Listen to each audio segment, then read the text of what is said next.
Welcome back. Take a breath, because this story begins in a room full of flowers, soft light, and fear. Not the kind of fear that screams, the quiet kind. The kind that sits in a young bride's chest while everyone outside the door believes the night is beautiful. The kind that smiles for photographs, bows for relatives, and says all the right things while her hands tremble under red silk. My name is Alara, and I was 17 the night I married a man I barely knew. If you want the simple version of this story, it goes like this. A shy girl got married, her husband was kind, and love came gently. But that is not the whole truth. The truth is that before kindness came, there was terror. Before trust came, there was imagination. Before love came, there was the long, dark hallway between what I had heard from other girls and what I feared would happen to me. I grew up in a place where early marriage was ordinary. Girls did not speak about it as a possibility. They spoke about it as weather, something that would come sooner or later. Some were excited. Some were frightened. Some acted brave because there was nothing else to do. I learned very young that people loved to talk about weddings in public and almost never talked honestly about what came after. They talked about dresses. They talked about gold. They talked about guests, music, food, henna, and gifts. But when the room grew quiet and only girls sat together, the conversation changed. Some smiled and looked away. Some whispered warnings. Some said the first night hurt. Some said it was confusing. Some said the body remembers fear longer than anyone tells you. I carried all those fragments inside me long before I ever met the man I would marry. That man was named Adrian. He was not cruel. He was not old. He was not frightening to look at. That almost made it worse. If he had looked harsh, maybe fear would have made more sense. Instead, he seemed calm, respectful, the kind of man my parents would trust. And they did trust him. My father said, "He is responsible." My mother said, "He has kind eyes."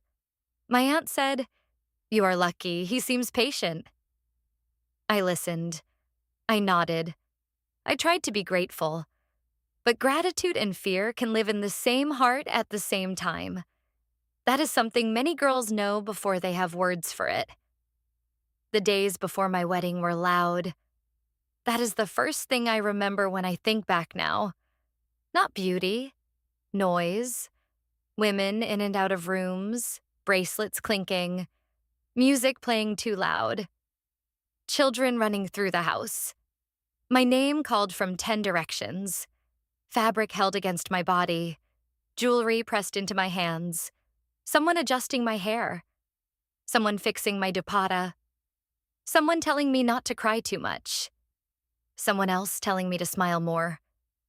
I smiled for everyone. And every night when the house finally went still, I lay in bed with my eyes open and felt the storm begin again. I thought about the room, the bed, the door closing, the silence after everyone left, his hands, his expectations, my own body, which felt less like mine with every passing day. Do you know what frightened me most? Not pain. Not exactly. It was the idea of having to cross from girlhood into womanhood while a stranger watched me do it. That was the fear. That I would have to become someone new in front of someone I did not yet trust. The wedding day arrived, covered in red and gold and exhaustion. They said I looked beautiful. My hands were dark with henna, the patterns curling across my fingers like little secrets. My face was painted carefully. My hair was heavy with pins. My dress felt too grand for my body, like I had borrowed the shape of a bride without fully becoming one. The house was full of relatives and laughter and perfume and cameras. Inside me, there was only one thought moving in circles. Tonight, tonight, tonight. When it was time to leave my parents' house, something inside me almost broke. My mother hugged me and cried into my shoulder. My father held my face for 1 second longer than usual and looked away before I could see too much in his eyes. I wanted to hold on to that doorway forever. I wanted to run upstairs to my room and hide among the things that still knew me. Instead, I stepped into the car and let myself be carried toward a life I had not chosen in the way people speak of choosing, but had still agreed to because sometimes a girl says yes with her mouth while her heart is still standing somewhere else. When we reached his family home, the welcome was warm. Too warm, maybe, for the fear I still carried. There were sweets, smiles, blessings, women touching my head gently, someone leading me inside, someone saying, "Don't be nervous," as if those words had ever once cured a nervous person. I sat where they told me, spoke when spoken to, smiled when expected. Hours passed. Then the house slowly emptied. Voices softened, doors closed, laughter moved farther away, and suddenly the night I had feared for months stood directly in front of me. They led me to the room. I remember every detail of it, even now. The soft yellow lights, the rose petals scattered over the bed, the sweet perfume in the air, the silver tray on the side table with a glass of water and a small bowl of sweets no one expected me to eat.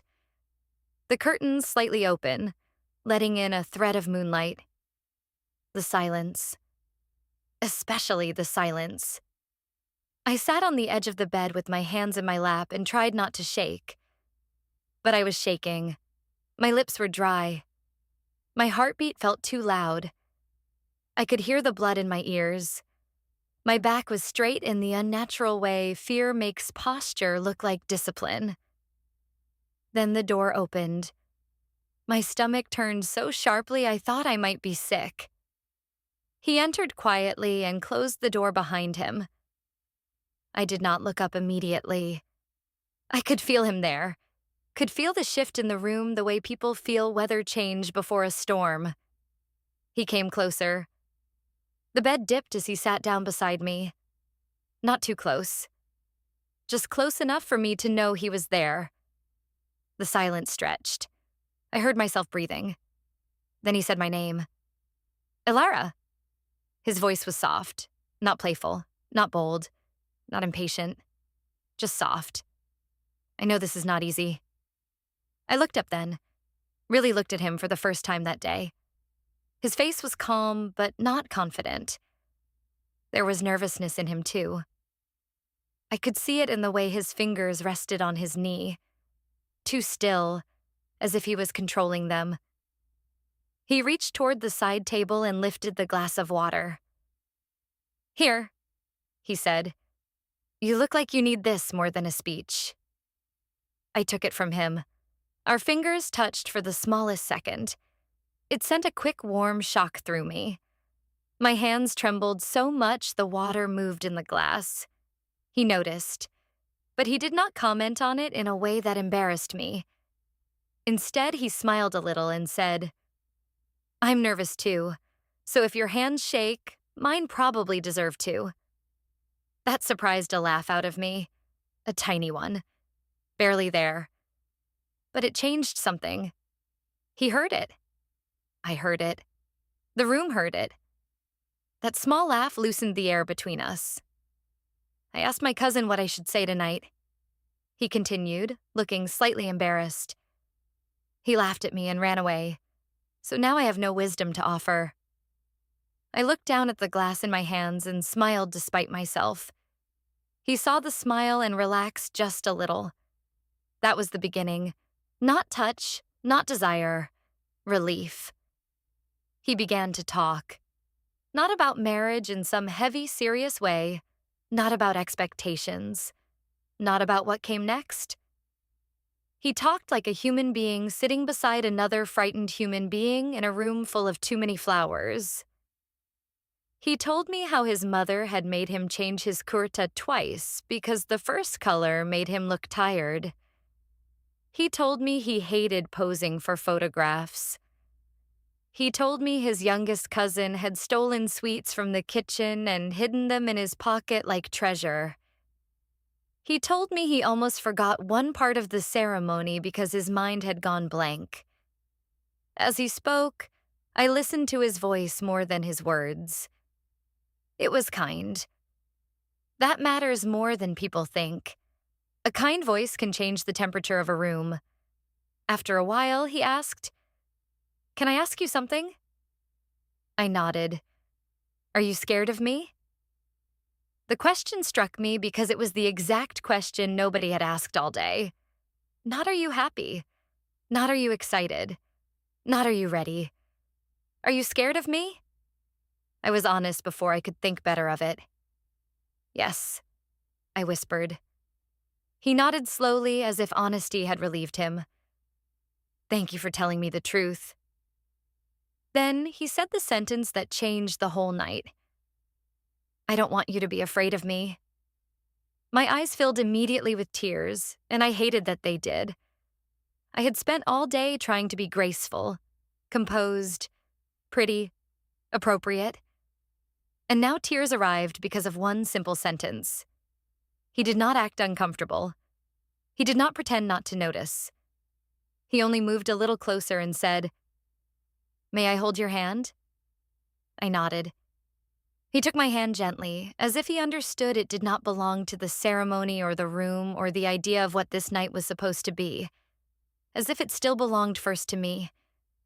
His hand was warm, strong, yes, but careful. He did not pull. He did not grip tightly. He just held it. I looked down at our hands and felt my breathing begin to slow. For a few moments, neither of us spoke. His thumb moved once, softly, across my skin. Not possessive, comforting. Then he said quietly, "We have our whole life. Nothing needs to happen tonight except trust." That sentence entered me like light enters a room after someone opens the curtains. Because until then, I had believed the first night was a test, a performance, a surrender, a thing to get through. He was speaking of it as a beginning. That changed everything. I asked him after a while, "Were you really nervous too?" He laughed softly. "Ilara, I was so nervous I nearly asked my mother for advice and then remembered I wanted to stay alive." That made me laugh again. A real laugh this time. And once laughter enters a room, fear loses some of its power. He asked if I wanted to tell him something about myself. That question startled me. All day people had told me things.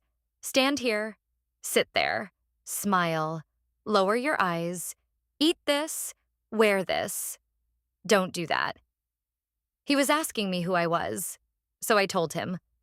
Not everything, just small things at first.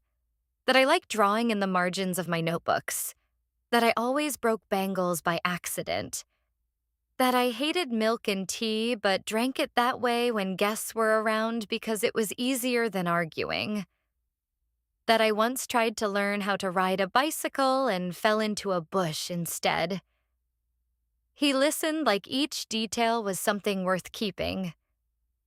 Then he told me things too. That he was afraid of thunder even as an adult. That he once burned noodles so badly the whole kitchen smelled ruined for 2 days. That he hated being called serious because most of the time he was simply quiet. The strange thing was this. The more we talked, the less he felt like a stranger. Not because I knew him deeply already, because he was allowing himself to be human. And that gave me permission to be human too. At one point he asked, "Would it help if I turned some of the lights off? Or do you want them on?" I looked around the room and surprised myself by saying, "On." He nodded. "Then they stay on." No teasing, no judgment. No comment about childish fear. Just acceptance. Do you know how rare that can be? A woman says what makes her feel safe, and a man simply honors it. Later, when the conversation slowed, he asked another question in the same careful tone. Would it be all right if I sat closer? I looked at him and searched his face. There was patience there. So I said yes. He moved closer slowly enough for me to follow every inch of space disappearing between us. Then he said, "If anything feels too fast, tell me." My throat tightened. I nodded again. After a while, I leaned against him without planning it. It happened naturally, like my body had decided before my mind finished asking permission. He stilled for a second, then wrapped one arm around me. Not tightly, just enough to hold me. My head rested against his chest. I could hear his heartbeat. It was steady and real and strangely comforting. I focused on that sound for a long time. Outside the room, the whole house was asleep. Inside it, the world had become small. One bed, one lamp, one heartbeat, one hand still holding mine. Then he whispered something I never forgot. Tonight is not about becoming husband and wife by force. It's about meeting each other without fear. I closed my eyes when he said that, because I knew then that whatever happened after, I would remember this moment for the rest of my life. Not because it was dramatic, because it was tender. There is a kind of tenderness that heals things you haven't yet named. That is what his voice did to me that night.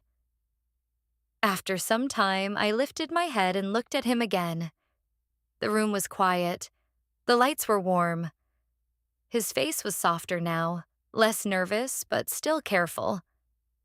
He did not assume anything from the fact that I had leaned into him. He waited. I had never been given that kind of waiting before. So I did something small and brave. I kissed his cheek, very lightly. The surprise in his eyes made me smile. Then he asked in a voice almost too gentle to bear, "Can I kiss you?" I nodded.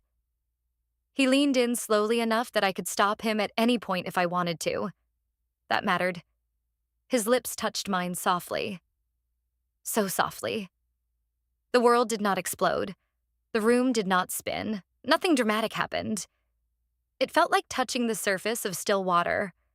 Warm, careful, new. I reached for his shoulder without thinking. He paused once, as if checking whether I was still with him, still comfortable, still choosing this. I was. That was the important part. I was choosing. What came after belonged to the same quiet rhythm. No rush, no pressure, no performance. We moved slowly through the awkwardness of being new to each other. We laughed once when my bracelet caught on his sleeve. He apologized when there was nothing to apologize for. He kept asking, "Is this okay?" And each time I answered, I felt more present inside my own life. There was tenderness in every pause. That is what I remember most. Not the bed of flowers, not the dress folded over the chair, not the mirror or the candles or the perfume. The pauses. Because true gentleness lives in pauses. In the willingness not to take, in the willingness to ask, in the strength it takes to wait instead of assume. At some point, tears came to my eyes again. Not from pain. From the overwhelming relief of realizing I did not have to survive this night. I could live inside it. When he saw my tears, he touched my face carefully and whispered, "Did I do something wrong?" I shook my head. "No." "Then why are you crying?" I took a breath and told him the truth. Because I was so scared. He looked at me with such sadness that for a second I thought he might cry too. Then he kissed my forehead. Longer this time. Warmer, like a vow spoken without words. "You never have to be afraid alone with me," he said. "If you ask me now when love truly began, it was not when he kissed me. It was then, at dawn, with my face wet from tears and his hand on my hair and that sentence sitting between us like a promise the whole rest of our life would be asked to honor." Eventually, the room softened toward morning. We lay side by side, still awake, talking in whispers the way people do when the world feels newly made and fragile. I told him I used to imagine married life and then feel foolish for imagining it. He told me he had spent the whole week wondering whether I hated him in silence. I laughed and said, "I didn't hate you. I just didn't know you." He smiled and answered, "Then let me become someone you know slowly." Slowly. That word was everywhere in him. And because of that, trust entered slowly too. We fell asleep just before sunrise, my head on his chest, his hand over mine. When I woke, the room was full of morning. Birds outside, soft light on the curtains, the scent of roses fading slightly in the warmth. For 1 second, I forgot where I was. Then I remembered everything. The wedding, the room, the fear, the voice, the hand in mine, the kiss, the peace. I looked up. He was awake already, watching me with a smile so gentle it made something inside me ache. "Good morning," he whispered. I whispered it back. There was no awkwardness in the room, only a deep quiet. The kind that comes after fear has passed through a place and found no home there. He brushed a piece of hair from my face and asked, "Did you sleep at all?" "A little." "Good. I was afraid to move in case it made you wake up scared again." That sentence nearly broke me in the sweetest way. Because even after the night had passed, his first instinct was still to protect my peace. He asked another question a little later while the sunlight climbed higher. "Can I know something?" I nodded. "Did you feel safe with me?" There it was again. Not did I please you. Not are you happy. Not was I enough. Did you feel safe? I looked at him and answered with the whole truth. Yes. Something in his face softened at once. He kissed my forehead again and said, "Then I got the most important part right." That morning we got up slowly. He showed me where things were in the house. Towels, cups, the light switch that stuck unless you pressed it twice. Which door made noise, which floorboard creaked, where his mother kept the tea, where the spoons were hidden because his sister always moved them. It sounds small now, but those small acts mattered. Because he was not dropping me into a new life and expecting me to learn it alone. He was walking me through it. Later in the kitchen, his mother smiled at us with that knowing softness older women sometimes carry. She did not ask cruel questions disguised as jokes. She did not embarrass me. She only touched my cheek and said, "You look rested." And I did. That surprised me. Because I had expected the first morning after marriage to feel like the morning after a storm. Instead, it felt like the morning after rain when the air smells clean and the sky looks washed. The days that followed were not magically perfect. I do not want to lie in the other direction.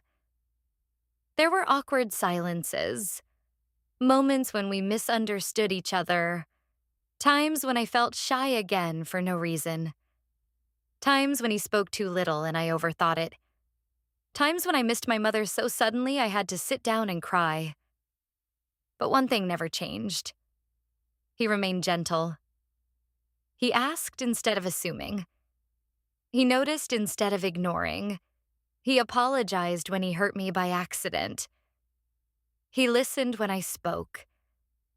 He did not treat marriage like ownership. He treated it like care. Once, about a month later, I asked him a question while we sat on the terrace in the evening drinking tea. "Were you really frightened that night?" He laughed softly and looked out at the darkening sky. "I was terrified." "Why?" "Because I knew how much that night might mean to you. And I knew one wrong step would stay in your body a long time."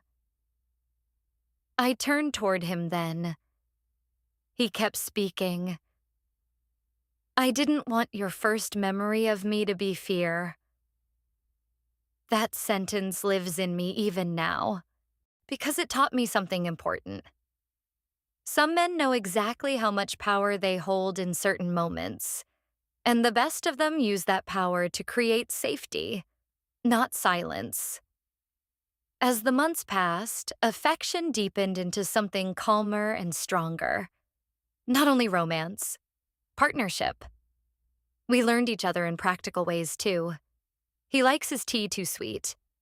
I forget where I put my hairpins. He talks less when he is worried. I clean when I am anxious. He hates loud arguments.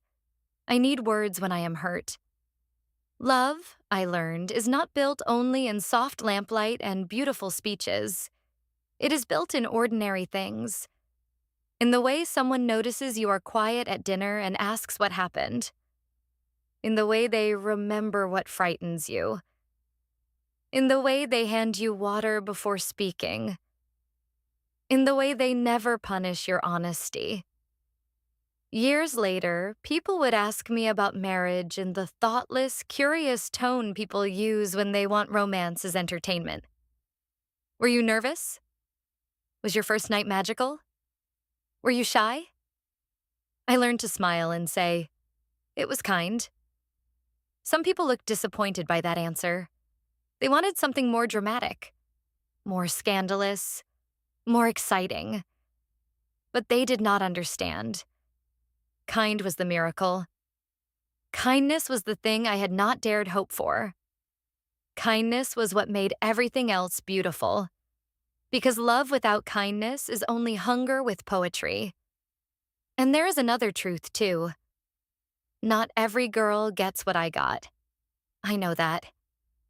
I have heard too many stories, seen too much silence in too many women's eyes not to know it. That is why I tell this story carefully. Not to decorate marriage into fantasy. Not to pretend all first nights become soft because one man chose gentleness. I tell it because I want one truth to stand somewhere in the world clearly. Fear should never be the price of being loved. If a woman enters a room trembling, the right man will notice.